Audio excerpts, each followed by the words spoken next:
Hello and welcome back to Get Kafka-Nated, the show where we explore the fascinating world of Apache Kafka, from architectural deep dives to the people who make it all happen.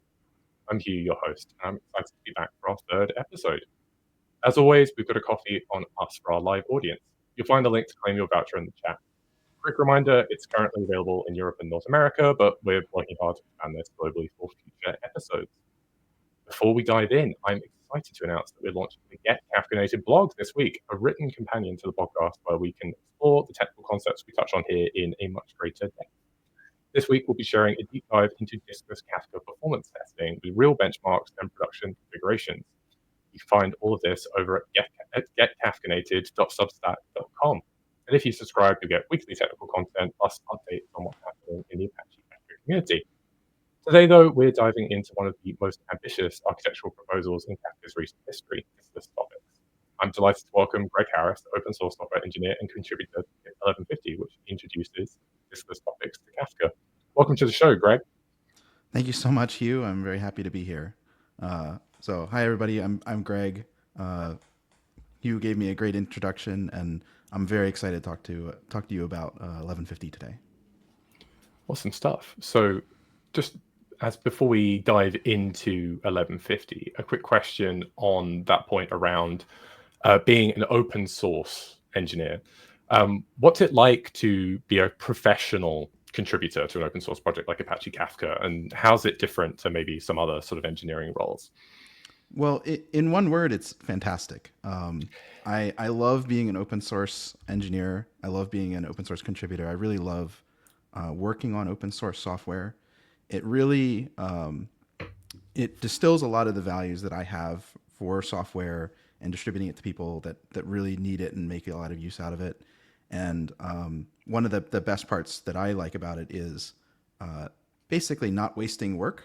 You know, if you are contributing to an open source project, that those changes are going to be there for years and years, and people are going to get lots and lots of value out of it. And there's a lot of risk in enterprise software that you work on something and then suddenly it doesn't become a business priority, or it becomes replaced by the next big thing. And I find that really, really nice about open source software. Amazing. That's super cool. I really like that point around like reducing waste. So the idea of like if something's an open source, that people can keep building it and using it, and you're never gonna have a day where someone's like, "Well, we have a new product and this is gone." Yeah, You know, yeah. that it'll always be there to keep building, and that as an engineer is super cool. So on 1150, let's start with the core problem. Can you walk us through what problems diskless actually solves as this new kind of model for Kafka? And for teams who are already running Kafka in the cloud, what are the pain points that 1150 is addressing? Yeah, so 1150 really is motivated by a lot of different aspects about Kafka that all negatively like affect operators, and all seem to come from the fact that they have disks attached. So just like any stateful system, you have to have like storage, and when you have storage, you have to manage that storage. You have to manage moving data around between those storages. And for Apache Kafka in the cloud, that means that you have to pay a lot of replication costs. You have to pay a lot of time and latency in actually getting that data between different nodes when you're doing, for instance, a rolling cluster upgrade. It makes, because you have this sort of dead weight of disks attached to a Kafka cluster, it makes it a lot less agile. So it's harder to do sort of operations on it. And 1150 being diskless Kafka, we're trying to remove the remaining disks that are attached to Kafka in the like active segment, and that is going to unlock a lot of new use cases for Kafka in the cloud, and it's going to make Kafka, like a lot of people have called it sort of truly cloud native for a while now, but truly cloud native Kafka, I think. Super cool. I like that idea of like shifting away from relying on disk-backed partitions, being that push towards Kafka being more cloud native. On Yeah. that point, though, around diskless, I know it's kind of a weird one. I think some people say it's a bit of a misnomer, but it's. Yeah. Could you speak a little bit to the distinction between like the idea of diskless Kafka in the sense of like, oh, like completely serverless, like there's no disks at all, or diskless Kafka in the sense of like where are there disks still? Yeah. For like metadata and stuff like that, and why is specifically moving from one area of disks to another? I really like that you brought up serverless because that's the comparison I like to make. Is that diskless? It is diskless in the same way that serverless does not have servers, which is to say that there are disks somewhere. Like the cloud is just somebody else's computer. So we don't promise that there are no disks somewhere in the tree. But basically, the name of the KIP is diskless topics. The feature sort of maybe gets corrupted a little bit to be talked about as diskless Kafka. But the focus really is on the data in the topics, and that is what sort of traverses without disks and goes straight to object storage. So in traditional Kafka, that data in your user topics is actually on disk somewhere. But in diskless topics, that user data is actually in object storage. The It doesn't really, like, diskless doesn't refer to, like you said, the metadata, which is basically instructions on how to retrieve that data from object storage. We have to sort of keep something outside of object storage. And it also doesn't apply to cluster metadata, which is sort of which topics exist, who has access to them. And it also doesn't apply to like internal implementation details of Kafka. So stuff like the offsets topic, which is dealing with consumer offsets. It doesn't deal with transactions. It doesn't deal with share groups and so on. So when you're running with primarily diskless topics, you still actually have a lot of disks attached to your cluster, but they're only storing sort of the metadata about your data, the design of your applications and that sort of stuff. The actual like data that's heavy, that really is causing operational problems and getting to excessive costs, that stuff is now in object storage. That makes a lot of sense. Yeah, it's interesting thinking about like yeah, even with serverless, there's still a server there, but it's abstracting that away. That's kind of Yes, providing the exactly. value, right? I think we touched on there some like internal topics and components of Mm-hmm. Kafka. So I think would it be fair to say that even with Kafka having this focus on like keeping the broker as simple as possible and shifting logic off into the consumer and producer, like there's still a lot of complexity in Kafka under the hood. Um, and with that, what was the technical challenge for you as one of the contributors to implement this change? So, you're essentially rerouting Kafka's entire replication pathway from broker disks to object storage for these particular topics. How do you do that whilst maintaining the behaviors that people expect from Kafka, like ordering or performance, whilst making such a fundamental change? Mm-hmm. Yeah, that's like the $1 million question with this feature is how do we make everything else work and still get all of the positive benefits that we want? And in the open source style, the way that we get all of those properties is we reuse a lot of what's already been written. So when I said that we're reusing the internal topics, we're reusing them as is. We're not changing anything about how consumers are coordinated, how groups are coordinated, how consumers store their progress. We're not changing anything about how the transaction coordinator organizes transactions. We're changing as little as possible in Kafka while still focusing on the areas that actually need development. And in particular, I do have to say that like a lot of the problems that people do have with Kafka today, which is like choosing your partition count and scaling up your applications and dealing with fan out, they're still going to exist with diskless Kafka because a lot of the decisions we've made in keeping the existing protocol and in keeping the existing technology. So the changes that we've been most concerned with, or that we've been putting the most design work into, is actually exactly what you talked about, actually preserving the order while getting these other properties. We had to switch to sort of a leaderless design so that we don't have like you don't have to contact a particular leader with your producer, but that required basically designing a new component, the batch coordinator, that takes on a lot of the responsibilities that an old like a leader in classic topics would have to manage. So it's dealing with idempotent producer state. It's dealing with actually like providing a total order to all of the batches as they come in. And so yeah, the batch coordinator is really doing a lot of the heavy lifting in the new design. On that point around the batch coordinator, So I've been doing a lot of digging into diskless just because Mm. that's kind of my lot in life now, as I'm a person who finds Kafka interesting and reads and writes about it. I've seen a lot of people talking about like, oh, we're going to use like Postgres as our like metadata store for the batch coordinator, or we're going to do it this way, or we're going to do it that way. Where do you see this new kind of batch coordinator logic sitting versus like how it's implemented now? Potentially like down the line, like what do you think this looks like in like a finished version of diskless? Yeah, definitely. I can say that the batch coordinator design and implementation is very much in flux right now. Part of the reason why there's even Postgres being discussed right now is because um, it was just sort of the quickest to market sort of solution. In my design documents, I said, okay, we're going to go out with the V0 of each of these different components. So the V0 of the batch coordinator, and then sometime around now, we're going to switch to the V1, and then we're going to switch to like a V1.1 once we like get performance testing done. And so we're still very much on that journey.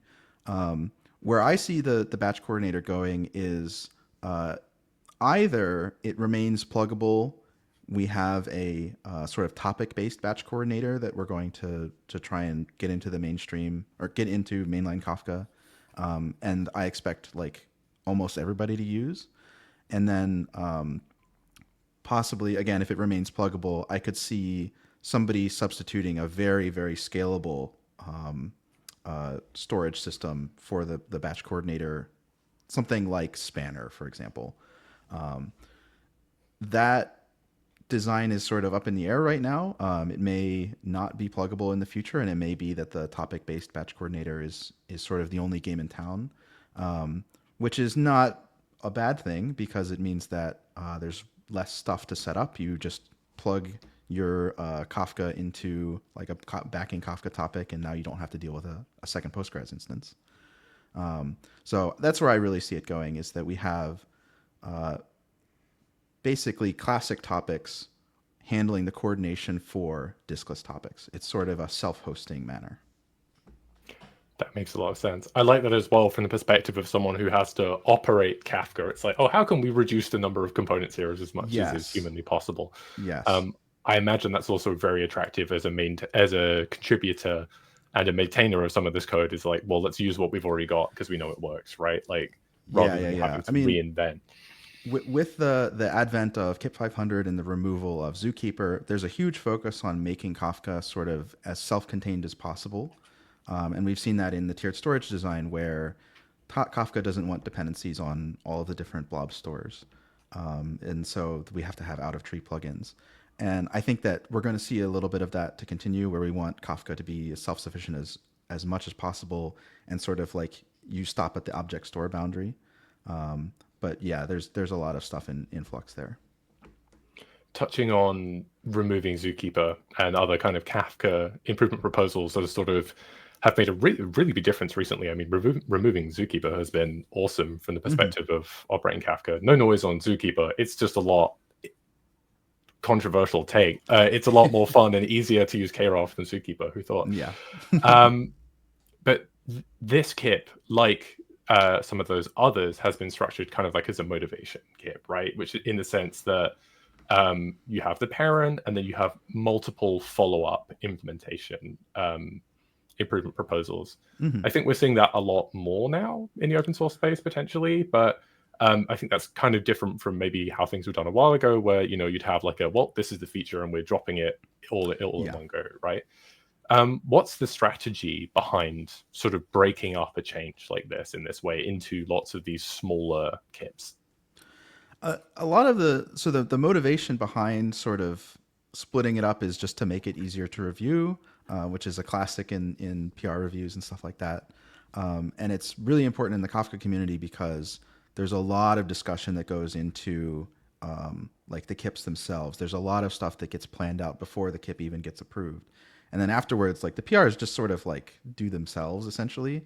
Like all of the hard design decisions have already been made. All that's left is to actually like implement it.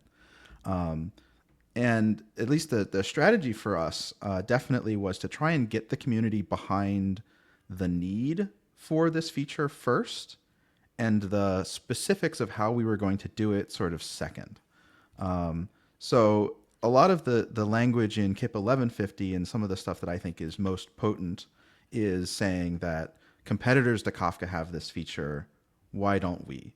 If competitors have this feature, like it's just going to suck users away from Apache Kafka, and one day we'll be in a state where like the Kafka protocol is either stuck in place forever, or is like subject to a committee like the IETF or something like that.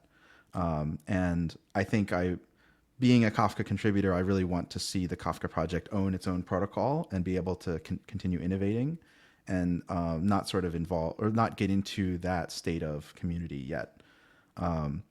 So the 1150 is primarily a motivation kip and doesn't actually bind anyone to any particular implementation. There doesn't have to be a batch, like there's no batch coordinator mentioned in there or anything like that.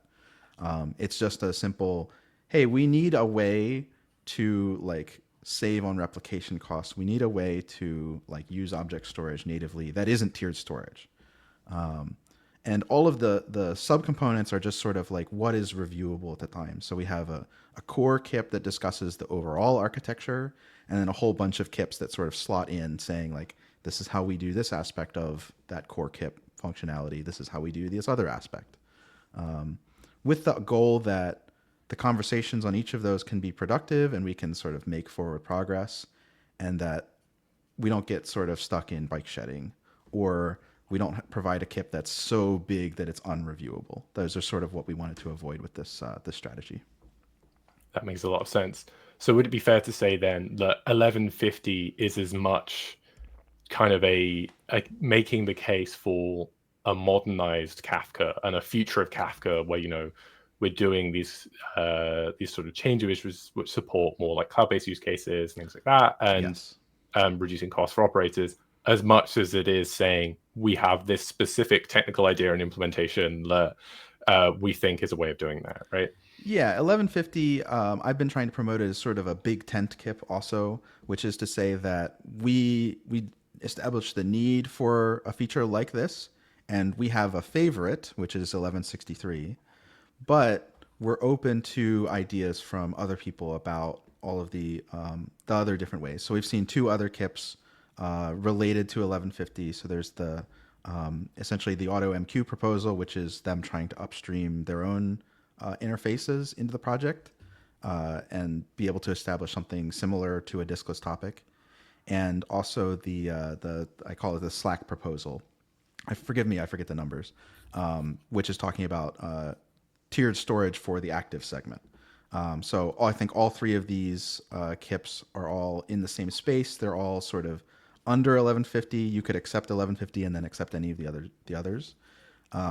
But we do have a particular implementation that we feel is the most attuned to the goals set out in 1150, and that's why we're backing it. That's why we are putting our money where our mouth is. That's why we're working on an implementation. That's why we're working on productionizing it, is because we do believe that we have sort of the best option for the community overall.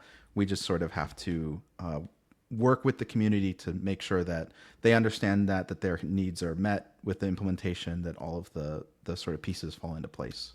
And that's what the KIP discussion is all about, is making sure that the community is involved in our decisions as well. We're not long-term forking Kafka or anything like that.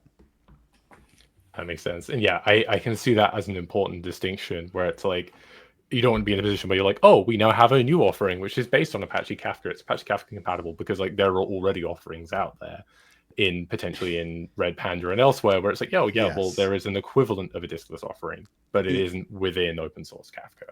yes, there was a critical moment in our decision making, which was, do we want to be the eighth player to a crowded space of improvements to Kafka that are based on disk storage, or do we want to be the first one in the open source space? Do we want to actually get it into Apache Kafka? And for me, that decision is very easy to make, because by getting our change into Apache Kafka, like I said, we don't duplicate work. Everybody has it. Everybody can develop on it. It's going to be there for a very long time. We've seen how successful that was with tiered storage, graduating essentially from a proprietary feature to an open source feature. and the adoption on tiered storage has just been fantastic. So we wanted to sort of replicate that sort of winning strategy. Shameless plug also for the folks at home. Satish from the Uber team, who helped contribute tiered storage. I mean, God, I mean, you were saying about not knowing all the numbers. I'm struggling to remember when that came out now, tiered storage, relatively recently, but Tiered not that storage was recently. KIP 405. I believe it was originally proposed in 2018. Nice. And it took a very I don't know how long it took to like on the scale of like 4 years, I believe, to actually go through all of the design work and the merge work and all of that. So that's part that we didn't want to replicate. We wanted to sort of have this be a 1 year or a 2 year project, and make sure that we can get it into people's hands as quick as possible. And that's another reason why we broke up the KIPs and all of that. So yeah. Yes, that makes a lot of sense in terms of making things more digestible for maintainers and PMC. Yes. But yes, I should say my reason for mentioning Satish is that he will be on the show, not in the next 2 weeks, but on the episode after that, talking about his work on tiered storage. So save the date, folks at home. I'm very much looking forward to that conversation. Coming back to diskless though, before I get completely sidetracked on being excited about tiered storage. Looking at the kind of broader implications of this. So, okay, we've got various different ways of implementing diskless topics, or maybe looking at having like tiered hot partitions or whatever. But either way, we're looking at a world where you have potentially diskless topics that can coexist with your more kind of traditional disk partition backed topics in the same cluster. What does this mean for, like, for example, for like migration or for adoption of either sort of new approaches to using Kafka because of diskless, or people who are already using Kafka? You know, like what can they do now that they can't do before? Where do you see this having impacts on like the day-to-day life of a Kafka user? I think so. I definitely think that the focusing on this alternative storage as like a different type of topic and still keeping around the classic topics was really important, especially in the early stages of this, to differentiate it from what has come before. A lot of the other offerings appear to focus on it on a cluster basis. Like, hey, this is to borrow terms, this is a diskless cluster. You are obligated to use the diskless sort of like mechanism to produce. You don't even have the option of using classic topics anymore. I think that's how several of the other competitors sort of operate. And I feel like that's harmed them in some ways where they have to claw back like, hey, there's this huge latency hit, but some people don't want a high latency. So we have to like work backwards to get back to the latency of the stock one. Or we are now obligating our users to run multiple clusters or buy more clusters from us. Both of which I think are sort of not very good incentive structures. So with being able to have like classic topics and diskless topics coexist on the same cluster, I think it's going to provide like a much better sort of steady state operation as well, because you're able to run sort of your low latency operations on classic topics and run your sort of high scale stuff that is a little bit more latency insensitive on diskless topics, all within the same clusters with fewer migrations and so on. I do think it's also more helpful in the sort of migration to diskless topics. So there is not currently implemented, but sort of long-term plans are that you can just sort of like flip a topic from one type to the other and have it sort of manage the migration underneath. That is like not designed yet, but is theoretically possible. And that would make it extremely easy to take an existing workload on an existing cluster, upgrade to a version that has diskless topics enabled, configure your backing storage, or even reuse existing tiered storage. And then like when you're ready to like say, hey, application team, can you run this like, can you switch over to a diskless topic? You don't have to ask them to do sort of latency estimations and all of this different stuff. You can just sort of flip them over and see like, hey, did the world end? Does your application still work? Like, and then if it doesn't work, you flip it back. You don't have to deal with a migration to a new cluster. You don't have to deal with losing offsets or dealing with duplicate data delivery. All of it sort of managed inside of the same cluster. I think that's a beautiful vision of where diskless topics can go now that it's coexisting with classic topics and in mainstream Kafka. That's hugely cool, thinking about the option of being able to do classic topic to diskless and even back to classic And as back, yeah. a Because I everybody wants mean, to revert sometimes. yes, I was going to say, always want everything to be reversible or create Yeah. copies or, set your, I'm trying to remember what it is. It's the old classic Tom Scott SQL at uni story of setting was it a breakpoint in SQL. I'm going to have data engineers yelling at me about this. I can tell already. But of backing up before you make a change, and like being able to Yes. do that with Kafka is very cool, particularly when like so much of Kafka's function as a distributed log is safeguarding you from making mistakes that Yes. hurt yourself down the line. Yes. Yes. Yes. But yeah, that's very cool to imagine that is something that would be possible I in hope we get to future. do it. Who knows? Hey, we've all got our fingers crossed. That would be a very Yeah. cool thing to see. I know that's having spent the last few weeks reading and hearing a lot about diskless. That's one point that's particularly exciting. Is the idea that you Yeah. could just mirror over a topic and experiment with it in diskless and then convert it back if you need to.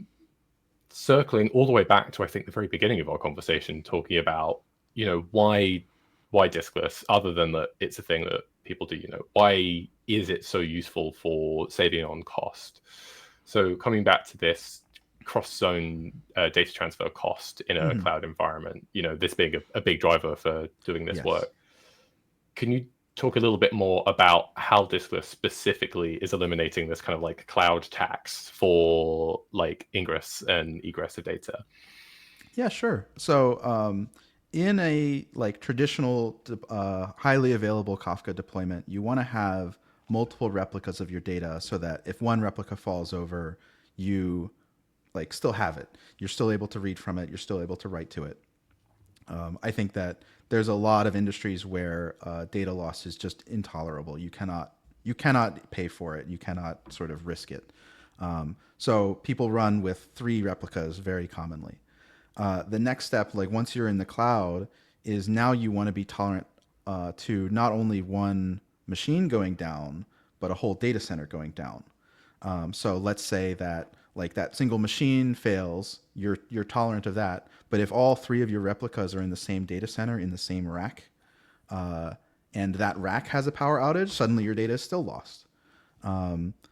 And if somebody like clips a power line coming into a data center and the data center is offline, you're out of data again. So very commonly people have those replicas in different data centers.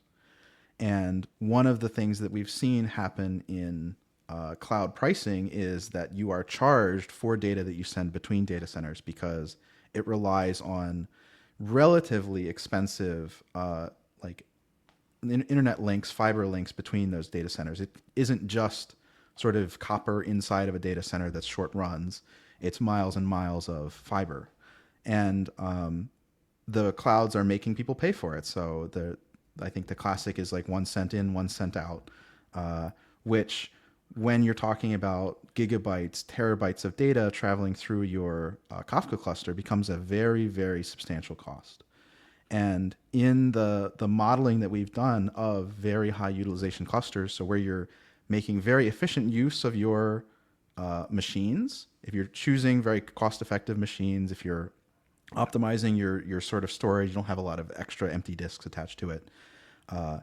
The cost of that data transfer can be 80 to 90% of your operating cost of your cluster. It becomes an overwhelming cost once you've optimized all of the stuff that's easy to optimize.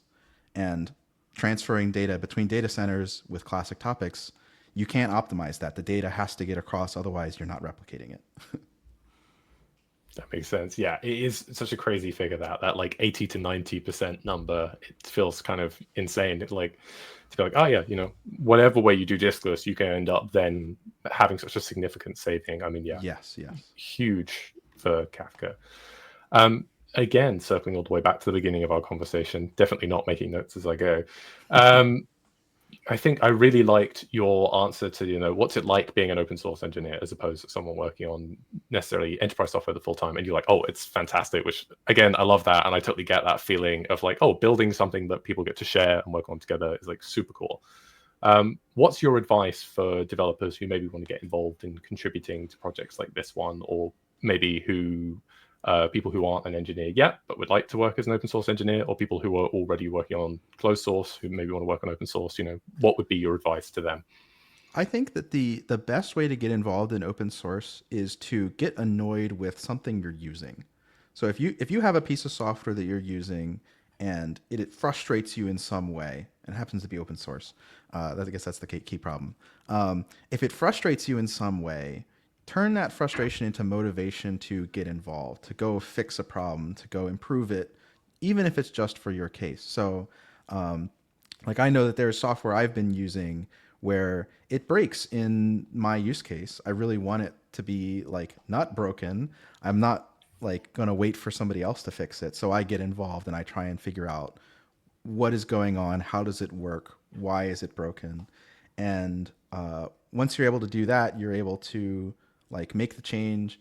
You're able to ask people for help about it because you're now looking at software and you can generate concrete questions instead of a like, hey, I'm looking to get involved. What do I do?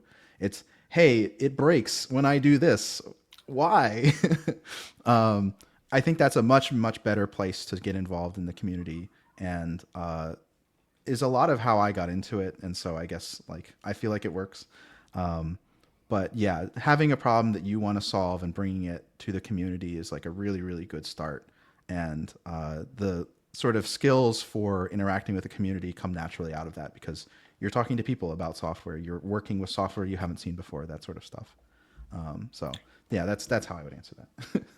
That's such a great answer. Honestly, I relate so much to the feeling of like, oh, I'm using this open source tool. It's so great. Oh, no one's maintaining it. Oh no, now I am the. It is now my problem if I want to keep using it. Yes, yes, No, yes. such a good answer. Super cool. And thank you so much for this conversation, Greg. I've really Yes, enjoyed thank chatting you. today, and for your insight. It's been awesome.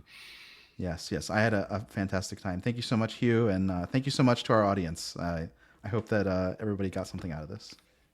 I hope so too. Awesome. Thank you so much. Thank you. And again, as Greg says, thank you to everyone who joined us live for another episode of Get Kafka-Nated. Don't forget to check out the new blog over on Substack and watch this space for later this week, the first blog on diskless performance. If you're interested in trying out anything you've heard about in today's conversation, it's a good place to start. You'll find configurations, benchmarks, and all the technical details we couldn't fit into our time together today, all at getkafkanated.substack.com. Next time, we'll be exploring the intersection of Kafka and Iceberg with Alec Merced from Dremio. Super excited for that. I know Iceberg is, if you pardon the pun, Iceberg is the new hotness. If you've got topics you'd like us to explore on the show, or would like to be a guest, or have feedback on today's episode, please reach out to me on LinkedIn. We're always looking for new voices and perspectives from the Kafka community. Thank you, everyone, for listening. Yes, thank you.